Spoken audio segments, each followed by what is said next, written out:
The autumn rain drummed softly against the tall windows of Raven's Hollow Palace, each droplet seeming to echo the heavy hearts within its ancient walls. Princess Elena stood in the grand library, her fingers tracing the leather spines of books she had read countless times with her beloved husband, Prince Adrian. The golden afternoon light filtered through the storm clouds, casting long shadows across the marble floor where they had danced just months before during happier times. Elena's emerald green dress rustled quietly as she moved between the towering bookshelves. Her dark hair, usually pinned elegantly for royal duties, hung loose around her shoulders. She looked younger this way, more like the village girl Adrian had fallen in love with 7 years ago, before the weight of the crown had settled upon both their lives. The sound of familiar footsteps echoed through the library's silence. Elena's heart quickened, as it always did when Adrian approached. Even after all these years of marriage, even knowing what terrible news this day would bring, her pulse still raced at his presence. "My love." Adrian's voice was soft, careful not to disturb the sacred quiet of their favorite place in the palace. He appeared around the corner of the astronomy section, his tall frame slightly hunched with the burden he carried.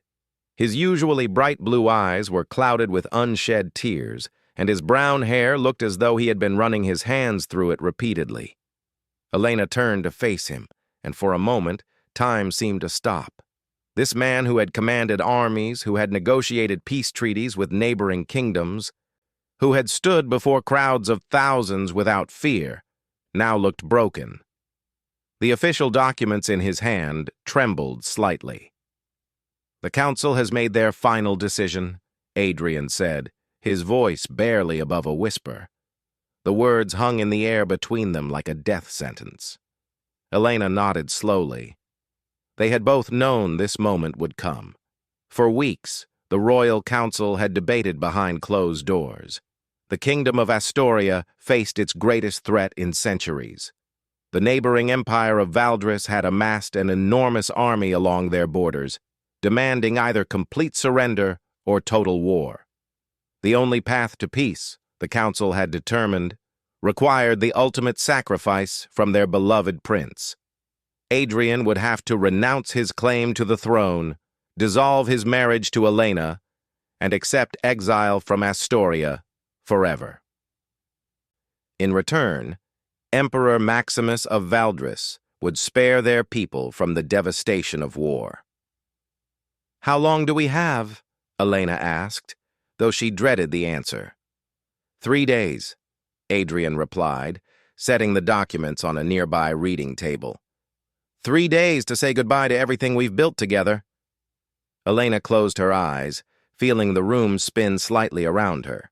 3 days to end a love story that had captivated 2 kingdoms. 3 days to prepare for a life without the man who had become her entire world. Their love story had begun like something from the fairy tales Elena had read as a child. 7 years ago, Adrian had been traveling through the countryside in disguise, wanting to see his future kingdom through the eyes of a common man. He had stopped in the small village of Millhaven, where Elena worked in her grandmother's bakery. She hadn't known he was a prince. To her, he was simply Adrian, a kind stranger with calloused hands who helped her carry heavy sacks of flour and listened intently to her dreams of seeing the world beyond her small village. They had spent 3 magical weeks together before his identity was revealed. Even then, when Elena learned the truth, she had tried to walk away. A baker's granddaughter and a future king seemed impossible, but Adrian had refused to let their love story end. He had fought his parents, the royal council, and centuries of tradition to make her his wife. "Do you remember our wedding day?" Elena asked suddenly, moving to the window where raindrops created patterns like tears on the glass. Adrian joined her, standing close enough that she could feel the warmth of his body. "Every detail," he said softly. "You wore your grandmother's pearl necklace, the one she had saved from her own wedding day." The chapel was filled with white roses, Elena continued, lost in the memory. You had ordered them from 3 different kingdoms because you knew they were my favorite. And you were so nervous during the ceremony that you forgot to say "I do" the first time the priest asked. Adrian smiled, despite their current sorrow. Elena laughed softly, remembering how the entire congregation had held its breath during those few seconds of silence. I was overwhelmed, standing there in front of all those important people, wearing a dress that cost more than my grandmother's house, promising to love a prince forever. You were perfect, Adrian said, reaching for her hand. His fingers intertwined with hers, fitting together as naturally as they had on that first day in the bakery. You've been perfect every day since. They stood together in comfortable silence, watching the rain continue its steady rhythm against the windows. The library around them held so many memories. Adrian had taught Elena to read ancient texts in this room. She had helped him understand the needs of common people, sharing stories of life in the villages that had shaped his policies as a leader. The people will understand, Elena said finally, though her voice lacked conviction. They know you're doing this to save them. Adrian squeezed her hand gently. I'm not worried about what the people think. I'm worried about you. About leaving you to face everything alone. This was perhaps the cruelest part of their situation. Elena could not accompany Adrian into exile. As a member of the royal family, she was bound to Astoria. The council had made it clear that her duty was to remain and help guide the kingdom through the difficult transition that would follow Adrian's departure. I won't be alone, Elena said, trying to sound stronger than she felt. I'll have our memories. I'll have the knowledge that somewhere in the world you're alive and safe. Adrian turned to face her fully, cupping her face gently in his hands. Promise me something, he said, his voice urgent now. Promise me you'll find happiness again. Don't spend your life waiting for something that can never be. Elena's eyes filled with tears for the first time that day. How can you ask me to promise that? How can I find happiness without the other half of my soul? Because I love you too much to want you to live in sadness forever, Adrian replied, his own tears finally beginning to fall. Because the Elena I fell in love with believed in hope and joy and the possibility of new beginnings. They held each other then, standing in the fading light of their library, surrounded by books that had witnessed their love grow and flourish. The rain continued its steady song against the windows, as if the sky itself was mourning what was to come. We still have 3 days, Elena whispered against Adrian's chest. 3 days, he agreed, his arms tightening around her. We'll make them count for a lifetime. As evening approached, they made their way to the small private dining room they had always preferred over the grand hall. The palace staff moved quietly around them, everyone aware of the gravity of the situation. Cook had prepared Elena's favorite meal, though she found she had little appetite. Tell me about the place you'll go, Elena said, pushing food around her plate absently. Adrian had been granted permission to choose his place of exile, provided it was far from Astoria, and he never attempted to return. There's a small coastal town in the far northern kingdom of Evermont, he said. It's peaceful there. Quiet. I think I could find work as a carpenter or perhaps a teacher. Elena smiled sadly at the thought of her prince, who had never had to worry about finding work, starting over as a common man. You'll be good at either, she said. You've always been good with your hands, and you have the patience to teach. What about you? Adrian asked. What will you do? Elena had given this considerable thought during the sleepless nights since the council's deliberations had begun. I want to start a school, she said, for children from the villages. Teach them to read and write, give them opportunities they wouldn't otherwise have. Adrian's face lit up with genuine joy for the first time in weeks. "That's perfect," he said. "That's exactly what you should do. You'll change so many lives." They spent the evening talking about their separate futures, trying to build hope where there seemed to be none. When bedtime came, they held each other close, memorizing the feeling of being together, storing up warmth for the cold years ahead. The next morning brought a parade of visitors. Family members, court officials, and longtime friends came to pay their respects and say their own goodbyes to the prince who had been beloved by all who knew him. Elena watched as Adrian graciously received each visitor, offering comfort to those who wept for him, accepting gratitude from those whose lives he had touched. Queen Isabella, Adrian's mother, spent a long hour with her son in his study. Elena could hear the sound of muffled sobbing through the heavy wooden doors. When the queen emerged, her eyes were red and swollen, but she maintained her royal composure. "He is the finest man I have ever known," the queen told Elena, taking her daughter-in-law's hands in her own. "And you, my dear, have been the greatest gift we could have asked for in our family." King Frederick was less emotional, but no less affected. The strong man who had ruled Astoria for 30 years looked aged and frail as he embraced his son. "You are making the right choice," he told Adrian.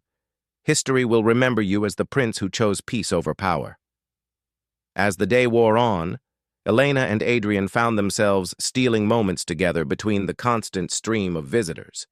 A quick embrace in the hallway, holding hands under the table during a formal dinner, silent looks across crowded rooms that spoke volumes about their love. That evening, they walked through the palace gardens one last time. The autumn air was crisp and clear, the storm from the day before having passed. The rose bushes that Elena had helped design stood bare now, their blooming season long over, but she could remember exactly how beautiful they had been in spring. "I'll plant roses wherever I settle," Adrian said, as if reading her thoughts. "Every year when they bloom, I'll think of you here." "And I'll think of you every morning when I tend to these," Elena replied, touching a thorny stem gently. They made love that night with a desperate tenderness, trying to express in touches and whispers what words could never adequately convey. Afterward, they lay awake talking until dawn, sharing every memory they could recall, every inside joke, every private moment that belonged only to them. The third day dawned bright and cold. Elena woke to find Adrian already dressed in traveling clothes, his few permitted possessions packed in a simple leather bag. The man who had once owned dozens of horses, countless jewels, and rooms full of fine clothing would leave with only what he could carry. "It's time," he said simply when he saw her eyes open. Elena dressed quickly in a simple blue dress, one that Adrian had always said brought out her eyes. If these were to be their last hours together, she wanted to look the way he would remember her. The royal carriage waited in the courtyard, but it would only take Adrian to the border. From there, he would travel alone, without the protection of guards or the comfort of royal accommodations. Emperor Maximus had insisted on this condition, wanting to ensure that the exiled prince truly left his old life behind. A small group had gathered to witness the departure. The king and queen stood with tears streaming down their faces. Several court officials and close friends formed a respectful semicircle, but most eyes were on Elena and Adrian as they faced their final moments together. They had planned what they would say, rehearsed it the night before. But standing there in the cold morning air with the carriage waiting and the horses stamping impatiently, all their carefully chosen words seemed inadequate. "Be happy," Adrian said, his voice steady despite the tears in his eyes. "Live fully. Love completely." "Be safe," Elena replied, her own voice breaking slightly. "Find peace. Know that you are loved." They embraced then, a long, desperate embrace that seemed to last forever and yet was over far too quickly. When they finally pulled apart, both were crying openly, no longer caring about royal composure or public dignity. Adrian climbed into the carriage without looking back. He had told Elena that he couldn't bear to see her face as the carriage pulled away, that he needed his last image of her to be their embrace, not her sorrow. Elena stood perfectly still as the carriage began to move, rolling slowly across the cobblestone courtyard toward the palace gates. She watched until it disappeared from view, then continued watching the empty space where it had been, as if her love could somehow call it back. The silence that followed Adrian's departure was unlike anything Elena had ever experienced. It wasn't simply the absence of sound, but the absence of life itself. The palace, once filled with laughter and warm conversations, now felt like a beautiful tomb. Every room held memories that cut through her heart like shards of glass. For the first week, Elena remained in her chambers, emerging only when royal duties absolutely demanded her presence.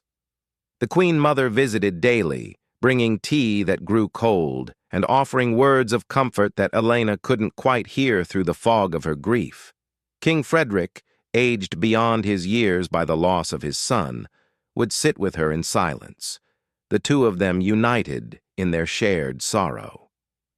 "The people are asking about you," Queen Isabella said gently one morning, settling into the chair beside Elena's bed. "They're concerned.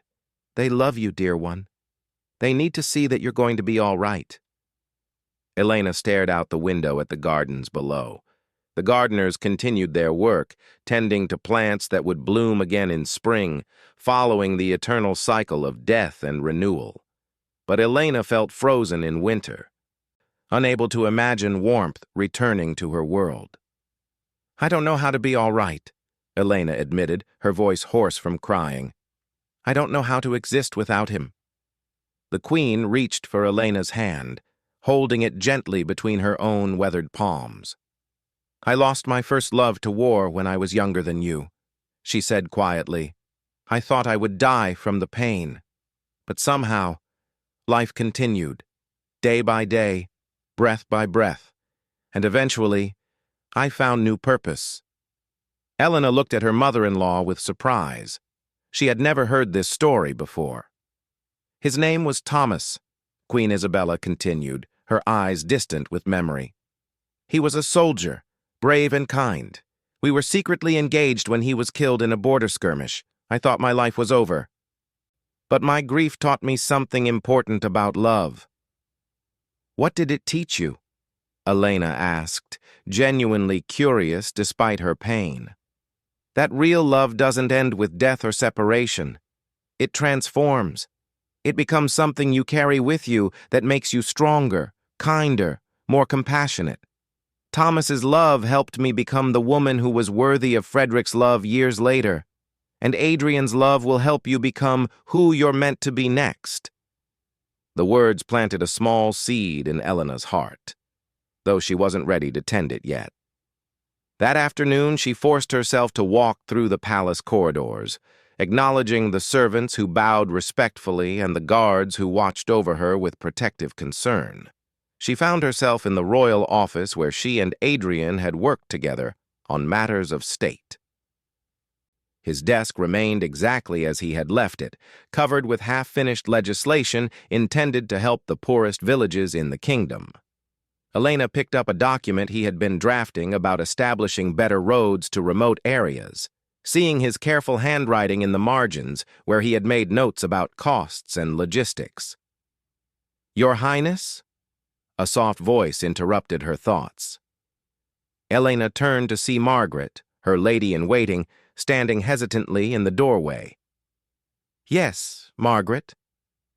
"There's been a message," Margaret said, extending a small, sealed letter. "It came through unofficial channels. The messenger said it was urgent, but discreet." Elena's hands trembled as she took the letter, recognizing Adrian's handwriting on the outside.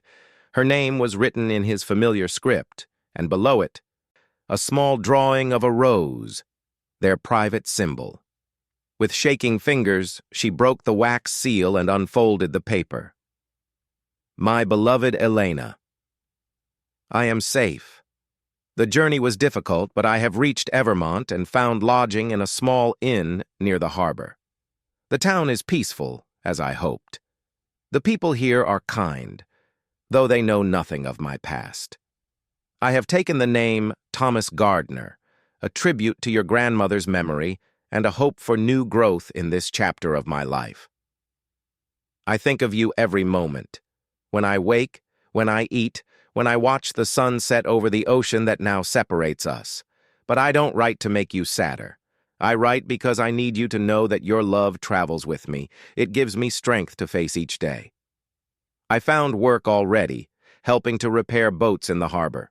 My hands, once soft from royal life, are growing calloused again as they did in those early days when we met. It makes me feel closer to you, to remember the man you fell in love with before crowns and duties complicated our world. Please don't write back, my darling. It would be too dangerous for both of us. But know that somewhere across the sea, I am building a new life on the foundation of our love, and I pray you are finding strength to do the same. Forever yours, Adrian. Elena read the letter 3 times before the tears made it impossible to see the words clearly. Adrian was alive and safe, but he was also truly gone. The finality of his request that she not write back felt like losing him all over again. Your Highness? Margaret's voice was full of concern. Is everything all right? Elena carefully folded the letter and held it against her chest. Yes, she said, and was surprised to find she meant it. Yes, I think it might be. That evening, for the first time since Adrian's departure, Elena joined the royal family for dinner.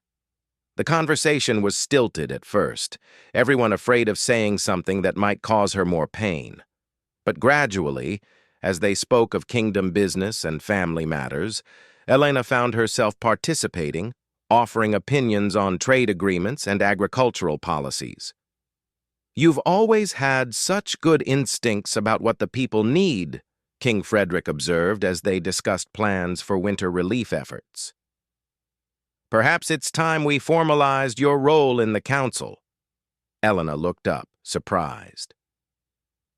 Women traditionally held no official position in Astoria's governing body, though they often influenced decisions through private conversations. The council will resist, Elena said honestly. Then we'll change the council, the king replied firmly. These are changing times.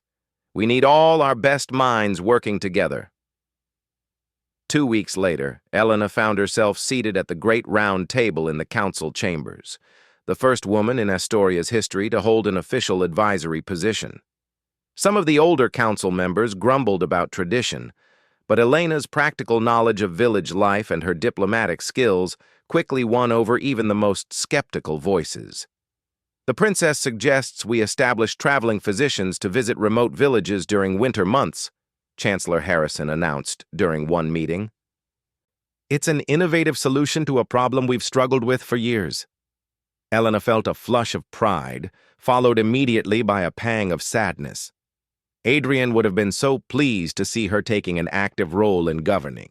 She could almost hear his voice encouraging her, telling her how proud he was of her ideas. As autumn turned to winter, Elena threw herself into her new responsibilities.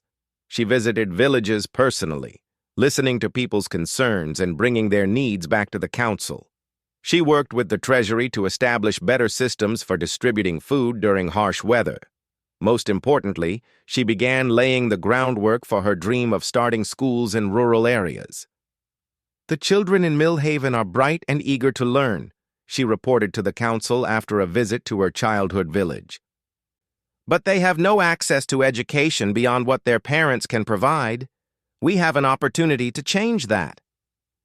The school project became Elena's passion. She worked tirelessly to design curricula, find qualified teachers, and secure funding. When some council members questioned the expense, Elena stood before them with the same quiet strength she had learned from watching Adrian navigate political challenges. "Education is not a luxury," she said firmly. "It's an investment in our kingdom's future. These children will become our farmers, our merchants, our soldiers, our leaders. What we teach them today will determine what kind of Astoria we have tomorrow." The king supported her proposal enthusiastically, and by spring 3 small schools were under construction in villages that had never had formal education available. Spring also brought unexpected news from across the sea. A merchant ship arrived with word that the northern kingdoms were experiencing unusual prosperity.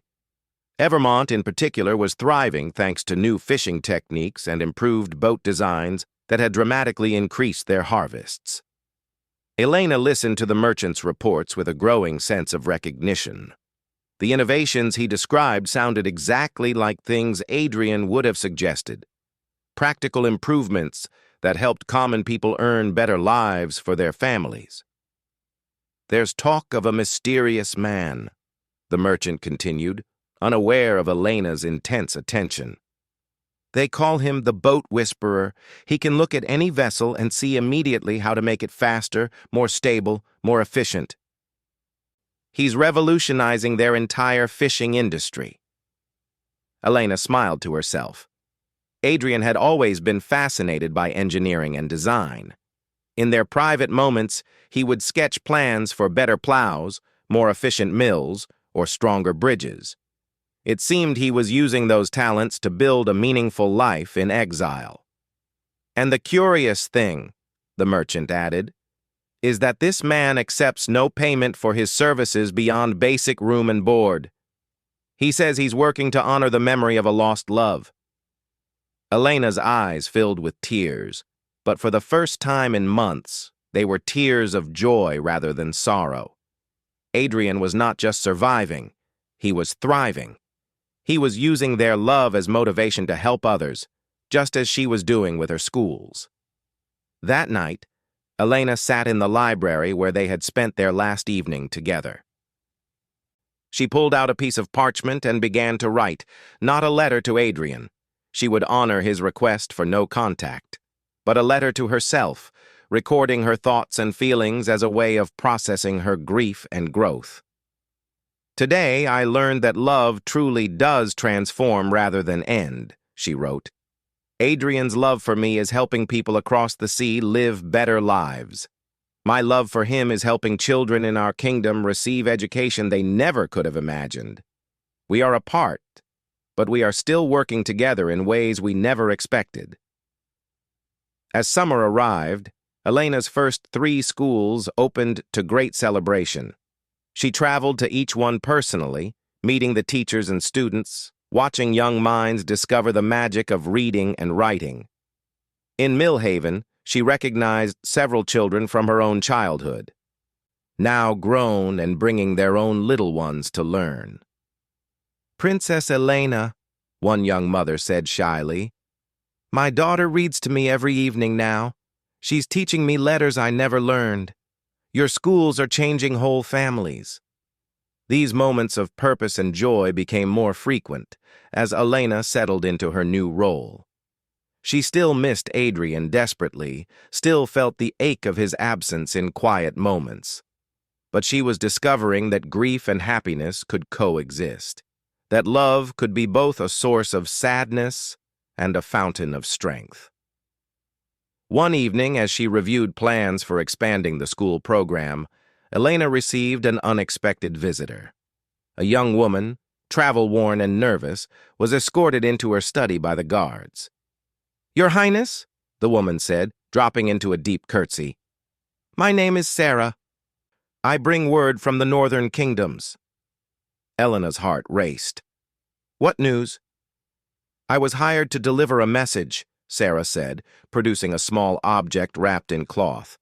"Not a letter, for I was told that would be too dangerous. But this." She unwrapped the cloth to reveal a small wooden rose, carved with exquisite detail. The petals were so delicately crafted they seemed almost real, and the stem bore tiny thorns that looked sharp enough to draw blood. Elena took the carving with trembling hands, recognizing Adrian's work immediately.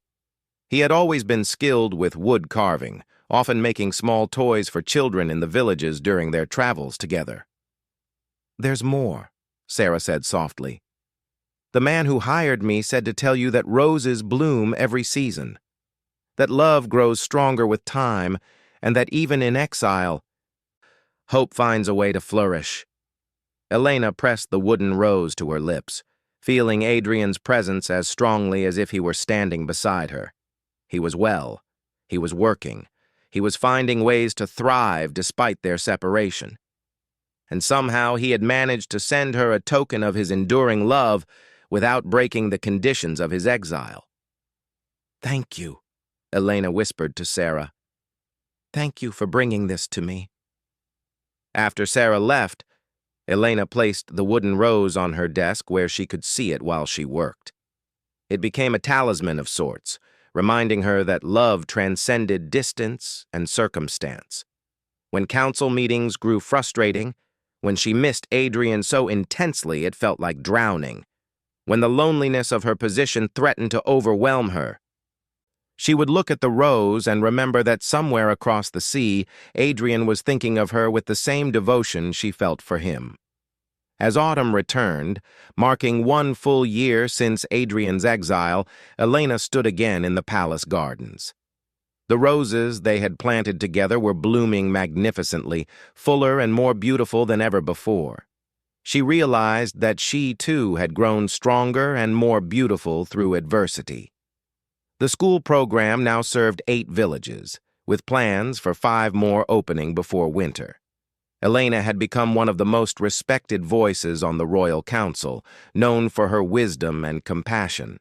The people loved her not just as their former prince's wife, but as a leader in her own right. Standing among the roses, holding Adrian's wooden carving, Elena finally understood what Queen Isabella had meant about love transforming rather than ending. Her love for Adrian had not diminished, but it had evolved into something larger than personal happiness. It had become a force for good in the world, a way of honoring everything he had meant to her by helping others find their own paths to better lives. The pain of separation would always be with her, but it no longer defined her. She was Elena the educator now, Elena the advocate for the common people, Elena the woman who turned grief into grace. She was still Adrian's beloved wife in her heart, but she was also entirely herself, shaped by love but not limited by loss.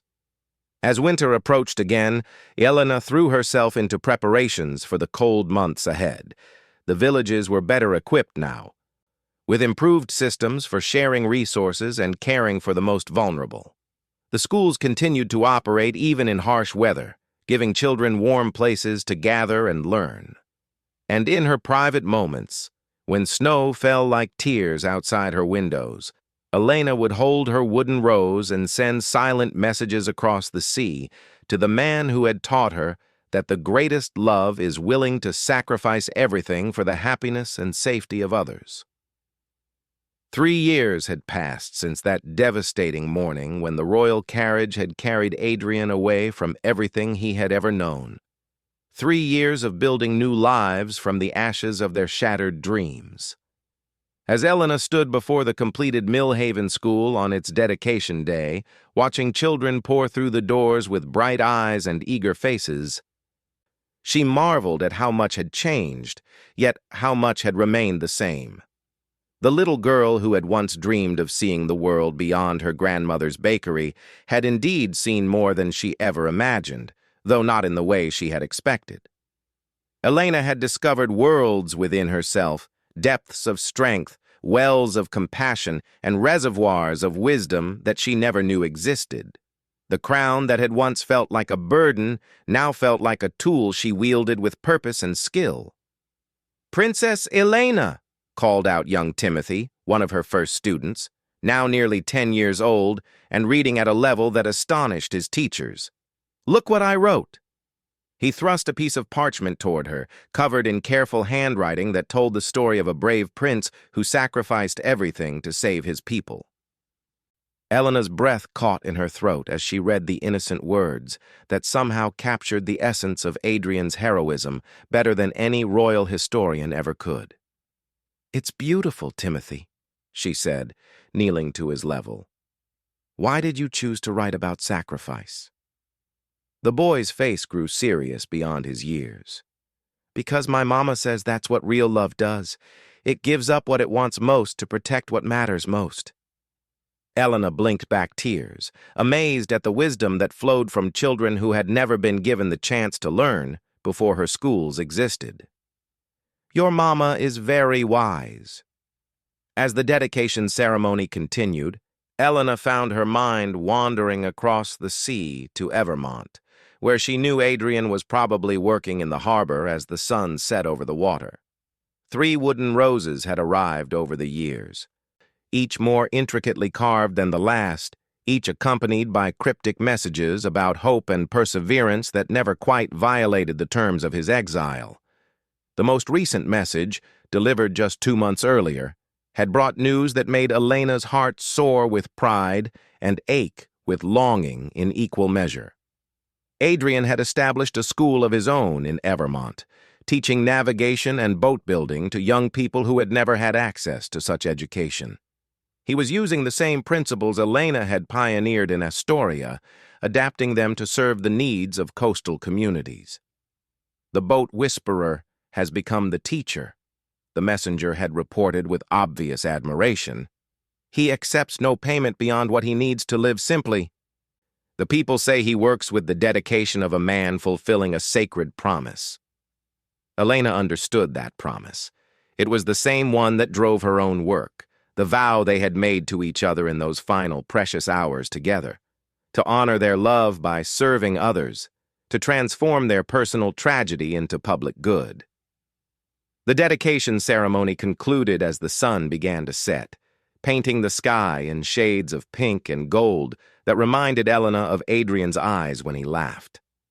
She was preparing to return to the palace when a commotion at the village edge caught her attention.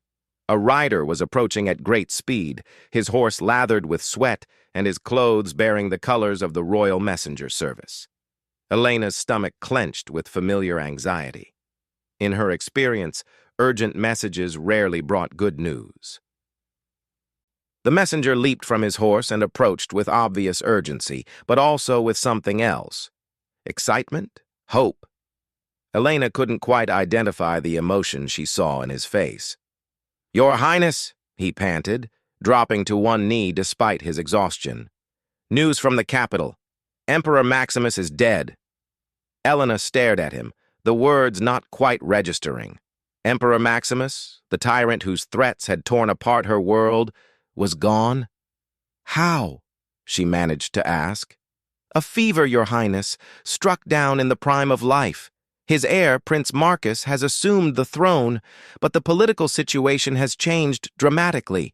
Prince Marcus is known for his peaceful temperament and his desire to establish friendly relations with neighboring kingdoms." Elena's mind raced through the implications.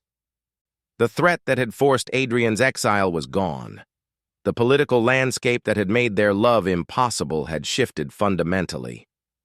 "There's more, Your Highness," the messenger continued, his excitement now unmistakable. "King Frederick has already been in contact with the new emperor. Prince Marcus has expressed not only his desire for peace, but his willingness to formally recognize that the former agreements were unnecessarily harsh." "What does that mean?" Elena asked, hardly daring to breathe. "It means, Your Highness, that Prince Adrian's exile is no longer politically necessary. Prince Marcus has sent word that he would welcome the prince's return to Astoria, should he choose to come home." The world seemed to tilt around Elena. For 3 years, she had built her life on the assumption that Adrian was lost to her forever. She had found meaning and purpose in that assumption, had discovered her own identity beyond being simply his wife. And now, suddenly, the impossible was becoming possible. However, The messenger added more carefully, Prince Marcus has stipulated one condition. Prince Adrian must choose freely whether to return. There can be no political pressure, no royal summons. If he comes back, it must be because he wants to, not because duty demands it. Elena nodded slowly, understanding the wisdom in this approach. Adrian had sacrificed everything once for duty. His choice to return, if he made it, had to be about love, not obligation.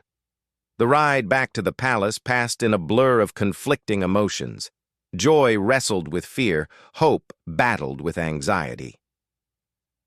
What if Adrian had built such a fulfilling life in Evermont that he chose to stay? What if 3 years of separation had changed him so fundamentally that the man she loved no longer existed? What if she had changed so much that she was no longer the woman he had loved? King Frederick and Queen Isabella were waiting for her in the royal study, their faces bright with the first genuine happiness Elena had seen from them in 3 years. "My dear," Queen Isabella said, embracing Elena warmly, "can you believe it? Our boy might come home." "Have you sent word to him?" Elena asked. King Frederick nodded. "I've dispatched our most trusted messenger to Evermont. He carries a letter explaining the situation and extending an invitation to return, but making it clear that the choice is entirely Adrian's own." "How long before we might expect a response?" Elena asked, though she wasn't sure she really wanted to know. "The messenger estimates 2 weeks to reach Evermont, assuming favorable weather," the king replied. "And then, of course, time for Adrian to consider his decision and for his response to travel back to us. Perhaps 6 weeks in total." 6 weeks. Elena had survived 3 years of separation, but somehow the prospect of waiting 6 more weeks felt almost unbearable. The difference was that now she had hope, and hope, she was discovering, could be more agonizing than despair. The weeks that followed were the longest of Elena's life. She threw herself into her work with even greater intensity, visiting schools, meeting with village leaders, reviewing legislation. But underneath all her activity was a constant current of anticipation and anxiety. She found herself standing at the palace gates each evening as the sun set, watching the road that led from the harbor where ships from the northern kingdoms docked. Each approaching figure made her heart race, even when logic told her it was far too soon for Adrian's response. "You're torturing yourself," Queen Isabella observed one evening, finding Elena at her usual post by the gates. "I can't help it," Elena admitted. "For 3 years, I've known exactly where I stood. I was a woman learning to live without the love of her life. It was painful, but it was clear. Now I don't know what I am." "You're a woman who might get a second chance at happiness," the Queen said gently. "That's terrifying in a completely different way." As the 4th week stretched into the 5th, Elena began to have dreams. Sometimes she dreamed that Adrian returned unchanged, that they picked up their love story exactly where they had left off. Other times she dreamed that he was a stranger, that the years had transformed him into someone she didn't recognize. Worst of all were the dreams where he simply never came, where she waited forever for a ship that never arrived. It was on a Tuesday morning in early autumn that the message finally came. Elena was reviewing plans for winter school supplies when Margaret burst into her study without ceremony, her face flushed with excitement and exertion. "Your Highness," she gasped, "a ship from the north, flying Prince Adrian's personal banner." Elena's hands went numb, and the papers she had been holding scattered to the floor. "You're certain?" "Yes, Your Highness. The harbor master sent word immediately. The ship docked just an hour ago." Elena stood slowly, her legs feeling unsteady beneath her. This was the moment she had dreamed about and feared in equal measure. In a few short hours, she would know whether the greatest love story of her life had truly ended 3 years ago, or whether it was about to begin a new chapter. "Shall I prepare a carriage?" Margaret asked. Elena shook her head. I need to walk. I need time to think. The journey from the palace to the harbor usually took 30 minutes by carriage, but Elena took nearly an hour on foot, walking slowly through the streets of the capital city. Citizens who recognized her bowed respectfully, but she barely noticed them. Her entire focus was on putting one foot in front of the other, on breathing steadily, on preparing herself for whatever she was about to face.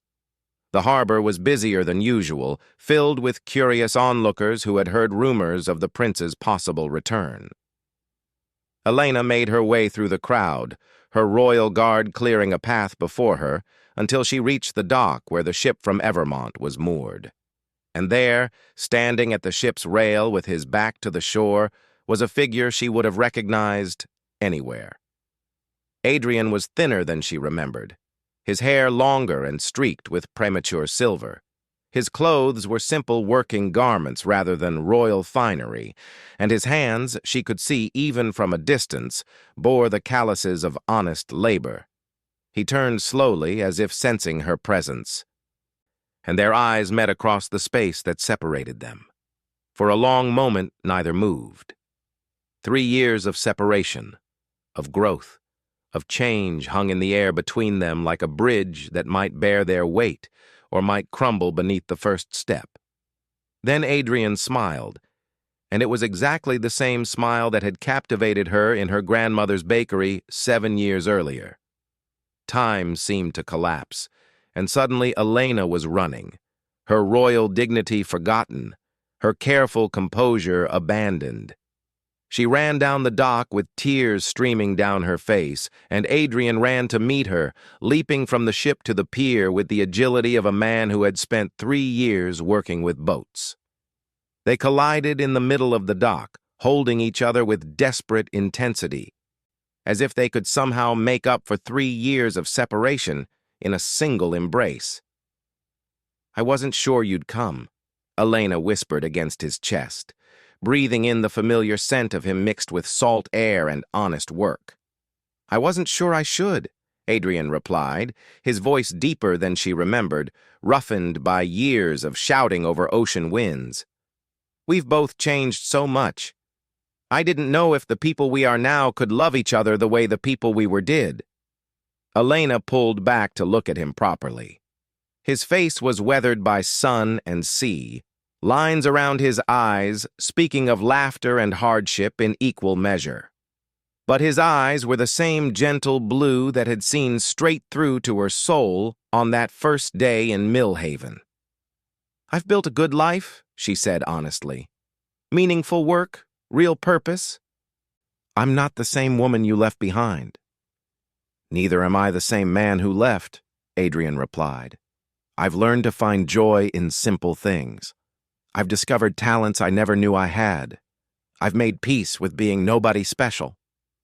They stood there in the middle of the harbor, holding hands while crowds gathered around them, speaking truths that needed to be said before anything else could happen. The question is, Elena said slowly, can the people we've become love each other? Not the way we used to, but in a new way that honors who we are now? Adrian was quiet for a long moment, studying her face with the same intensity she remembered from their early courtship. Finally, he smiled again, and Elena saw in that smile not just the boy who had helped her carry flour in her grandmother's bakery, but the man who had built schools for fishermen's children, who had used his engineering skills to help common people live better lives. Princess Elena, he said formally, as if meeting her for the first time. I've heard remarkable things about your work with education and village development. I'd very much like to hear more about it. Elena laughed through her tears, understanding immediately what he was offering. Not a return to their old life, but a chance to build something entirely new together. Prince Adrian, she replied with equal formality, I've heard you've done revolutionary work in coastal communities. I believe we might have much to discuss about serving the common good. Indeed we might, Adrian agreed, his eyes sparkling with the humor she had fallen in love with so many years ago. As they walked back toward the palace, hands intertwined but leaving space between them to breathe, Elena realized that their love story was not picking up where it had left off. It was beginning again, fresh and new, built on the foundation of who they had become rather than who they used to be. The fairy tale princess and prince were gone, transformed by hardship and growth into something better. A woman who had learned to lead with wisdom and compassion, and a man who had discovered the joy of serving others without seeking recognition or reward. Behind them, the sun set over the harbor where Adrian's ship bobbed gently at its mooring. Ahead of them lay the palace where they would have to navigate the delicate work of rebuilding not just their relationship, but their shared vision for how to use their love to serve their kingdom. It would not be easy. 3 years of separate growth had created differences that would take time and patience to bridge. But as they walked through the gathering dusk, Elena felt something she hadn't experienced in 3 long years, the certainty that she was exactly where she belonged, walking beside the person she was meant to walk with, toward a future they would build together, one careful step at a time. The silent farewell that had broken their hearts 3 years earlier had transformed into something unexpected and beautiful. Not an ending, but a beginning. Not a return to what was, but a journey toward what could be. And in the distance, church bells began to ring, announcing to the kingdom that their prince had come home, and their princess had found her way back to joy.